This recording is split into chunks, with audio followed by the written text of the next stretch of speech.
पल पल न्यूज के न्यूज रूम से मैं हूं आपके साथ नदीम अकरम। पूरे देश की लगभग 3500 मस्जिदों पर आरएसएस नजर गड़ाए बैठी है, जिसको लेकर के तमाम राजनेताओं ने समय समय पर बयान देते रहे हैं। जिसमें आपने देखा होगा कि असम इलेक्शन के दौरान मौलाना बदरुद्दीन अजमल ने यह खुलासा किया था, जिसमें उन्होंने साफ तौर पर कहा कि सिर्फ अयोध्या ही नहीं, तमाम देश की ऐसी 3500 मस्जिदें हैं जिसे बीजेपी जो है वो शहीद करवा देना चाहती है, जिसको लेकर के वो एक सांप्रदायिक माहौल बनाना चाहती है और इसके लिए वो किसी भी हद तक जाने के लिए तैयार है, जिसकी जीते जागते उदाहरण जो हैं वो समय समय पर सामने भी आए हैं। बाबरी मस्जिद के केस में क्या हुआ वो भी पूरा देश और दुनिया जानता है, और साथ ही साथ अब मौजूदा दौर में क्या कुछ मथुरा में घटित हो रहा है उसकी भी तस्वीरें समय समय पर सामने आ रही हैं, जहां हिंदू महासभा द्वारा यह ऐलान कर दिया गया कि भैया हम तो जो है मस्जिद के अंदर जाकर के कृष्ण जी की मूर्ति रखेंगे, और इस ऐलान के बाद धारा 144 लागू कर दी गई। पर सवाल यहां यह खड़ा होता है कि धारा 144 लागू आपने किया, चलिए सही है, पर उन लोगों की गिरफ्तारी अभी तक क्यों नहीं हुई है जिन लोगों ने यह ऐलान किया और मथुरा का माहौल बिगाड़ने की कोशिश कर रहे हैं।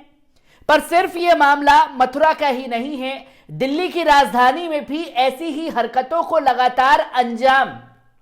देने की कोशिश जो है वो हिंदू संगठनों के लोगों द्वारा की जा रही है, जिसमें दिल्ली के कुतुब मीनार में जो शाही मस्जिद है वो फिरका परस्त ताकतों के निशाने पर थी, जिसमें उन्होंने एक पिटीशन दाखिल की और उस पिटीशन में यह कहा कि वो मस्जिद के अंदर जो है मूर्तियां रखना चाहते हैं, और हिंदू संगठन के लोगों को एक कड़ा झटका जो है वो कोर्ट की तरफ से लगा है, जहां उनकी तमाम दलीलें पिटीशन के दौरान रद्द कर दी गई हैं, और साफ तौर पर एक कड़ी हिदायत जो है वो हिंदू संगठन के लोगों को दी गई है। क्या कुछ कोर्ट द्वारा कदम उठाया गया है उसे भी आपके सामने रखूंगा, पर उससे पहले एक अपील कि अगर ये वीडियो आप YouTube पर देख रहे हैं तो YouTube पर हमारे चैनल को सब्सक्राइब करना ना भूलिए, बेल आइकॉन दबाइए ताकि नए वीडियो की अपडेट आप लोगों के साथ साझा हो सके। और अगर ये वीडियो फेसबुक, इंस्टा, ट्विटर पर देख रहे हैं तो इंस्टा, ट्विटर पर हमें फॉलो कीजिए और फेसबुक के पेज को लाइक करना ना भूलिएगा।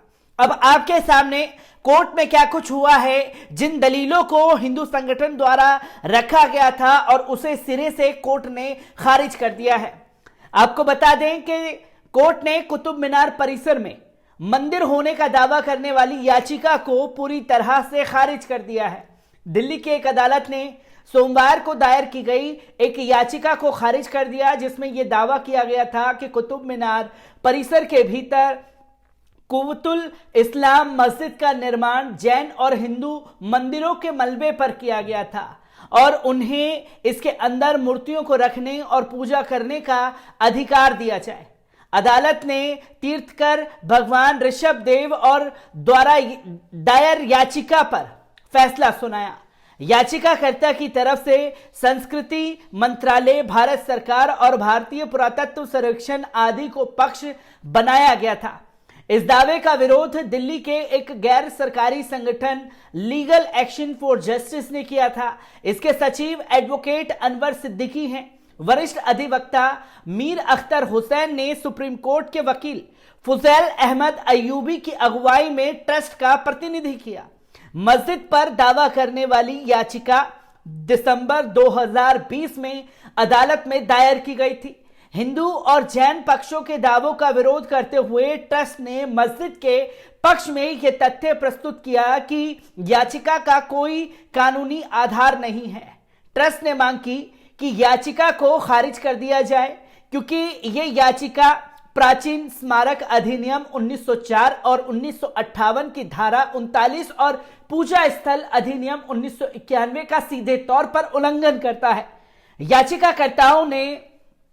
तरफ से यह दावा किया गया कि मोहम्मद गोरी की सेना ने कुतुब मीनार परिसर के भीतर जैन और हिंदू मंदिरों को ध्वस्त कर दिया था और उसके मलबे पर कुतुब मीनार के अलावा एक मस्जिद भी बनाई थी, याचिकाकर्ता ने एक ट्रस्ट बनाने की अनुमति देने और मस्जिद के अंदर मूर्तियां रखकर वहां पूजा करने का अधिकार देने की मांग की थी। याचिकाकर्ता के दावों को चुनौती देते हुए मुस्लिम ट्रस्ट ने सबूत के साथ एक लंबा जवाब पेश किया। मुस्लिम पक्ष ने कुतुब मीनार के पक्ष में यह तथ्य प्रस्तुत किया कि 16 जनवरी 1914 को भारत सरकार द्वारा एक गजट अधिसूचना के माध्यम से कुतुब मीनार को संरक्षित स्मारक घोषित किया गया था। इस अधिसूचना में घोषित किया गया था कि अपने अस्तित्व के पीछे 700-800 वर्षों में मस्जिद सहित इस परिसर में मुसलमानों के अलावा किसी अन्य धर्म के अनुयायियों द्वारा कभी भी कोई पूजा नहीं की गई थी। कुतुब मीनार के कुतुल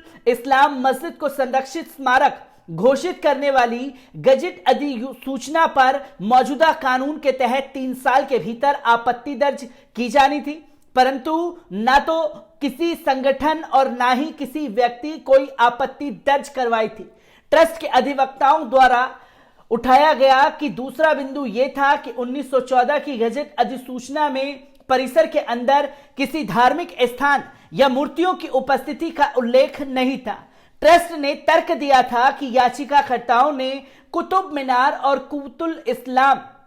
मस्जिद को संरक्षित स्मारक घोषित करने वाली राजपत्र अधिसूचना 104 साल बाद परिसर के अंदर एक ट्रस्ट और पूजा के अधिकारियों को पंजीकृत करने की अनुमति के लिए अदालत का रुख किया था। अतः याचिकाकर्ता के पास कोई कानूनी आधार नहीं है। ट्रस्ट ने अन्य तथ्य यह प्रस्तुत किया कि 1911 से पहले जब कुतुब मीनार और कुतुल इस्लाम मस्जिद का निर्माण किया गया था और 1191 के बाद परिसर के अंदर किसी भी मंदिर का कोई सबूत नहीं है। ट्रस्ट ने बताया कि पूजा स्थल अधिनियम 1991 के प्रावधान कुतुब मीनार और उसके अंदर स्थित मस्जिद जैसे मामलों में किसी भी कानूनी हस्तक्षेप की अनुमति नहीं दी गई थी। ट्रस्ट ने आगे यह भी कहा कि 1991 का अधिनियम 15 अगस्त 1947 के समय मौजूद धार्मिक स्थलों को उनकी यथास्थिति प्रदान करता है और उनमें किसी भी बदलाव की अनुमति नहीं देता। चूंकि कुतुब मीनार को 1904 में संरक्षित स्मारक घोषित किया गया था, इसलिए 1958 के अधिनियम के प्रावधान इस पर लागू नहीं होते। ट्रस्ट ने तर्क दिया कि इस मामले में केवल पूजा स्थल अधिनियम 1991 के तहत प्रावधान लागू होंगे, जो कि याचिकाकर्ता द्वारा मांग की गई थी, किसी भी गतिविधि की अनुमति नहीं देते थे। चौथा, ट्रस्ट ने तर्क दिया कि याचिका ने स्वीकृत और सिद्धांत और 1963 की सीमा अधिनियम का उल्लंघन किया है। इन तर्कों के आधार पर ट्रस्ट के अध्यक्ष मोहम्मद असद हयात और इसके सचिव एडवोकेट अनवर सिद्दीकी ने भी केंद्र सरकार और भारतीय पुरातत्व सर्वेक्षण को एक ज्ञापन सौंपकर याचिकाकर्ता के दावों को खारिज करने की मांग की थी। तो जिस तरीके से हिंदूवादी संगठन के लोगों ने एक माहौल कुतुब मीनार की मस्जिद को लेकर के बनाने की कोशिश की, उन्हें कोर्ट में मुस्लिम ट्रस्ट की तरफ से और मुस्लिम जो सामाजिक कार्यकर्ता हैं, एडवोकेटों की तरफ से मुंह की खानी पड़ी और कोर्ट ने जो हिंदूवादी संगठन के दावे थे उसे सिरे से खारिज कर दिया। तमाम दलीलें जो कोर्ट में रखी गई हिंदू पक्षकारों की तरफ से और मुस्लिम पक्षकारों की तरफ से, उसे लेकर के मैं आपके सामने जुड़ा था और ऐसी तमाम खबरों को लेकर के मैं आपके सामने जुड़ता रहूंगा। दीजिए इजाजत, शुक्रिया।